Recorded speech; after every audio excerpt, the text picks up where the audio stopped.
बहुत समय पहले जंगल राज में शेरू नाम का एक बहादुर शेर रहता था। वह जंगल का राजा था, लेकिन उसके दिल में दया और न्याय की भावना थी। जंगल के सभी जानवर उसे बहुत मानते थे।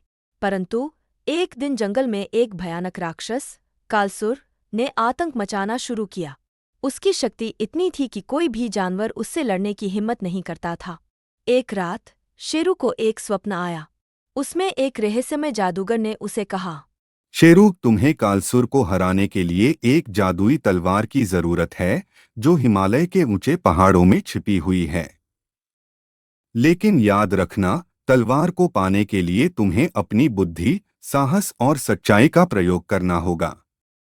अगले ही दिन शेरू ने जंगल के जानवरों को कालसुर से लड़ने का वचन दिया और अकेला हिमालय की ओर चल पड़ा। रास्ते में उसे कई कठिनाइयों का सामना करना पड़ा।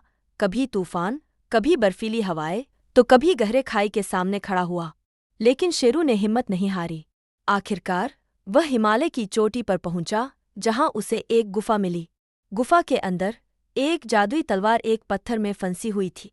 तलवार के पास एक संदेश लिखा था, केवल वही इस तलवार को निकाल सकता है जो अपने हृदय में सच्चाई और दूसरों की भलाई का भाव रखता हो। शेरू ने अपनी सारी शक्ति लगाई, लेकिन तलवार हिली भी नहीं। उसने सोचा, मैंने हमेशा अपने जंगल और उसके जानवरों की भलाई के लिए काम किया है। उसके इस विचार के साथ ही तलवार हल्की सी चमकने लगी। शेरू ने अपनी ताकत से नहीं, बल्कि अपने दिल की सच्चाई से तलवार को खींचा और तलवार उसके हाथ में आ गई। तलवार प्राप्त होते ही शेरू को जादुई शक्ति महसूस हुई। वह तेजी से जंगल की ओर लौटा, जहां कालसुर ने पूरा जंगल तहस-नहस कर दिया था। शेरू ने अपनी जादुई तलवार से कालसुर का सामना किया। तलवार की चमक और शेरू की बहादुरी से कालसुर कमजोर पड़ने लगा।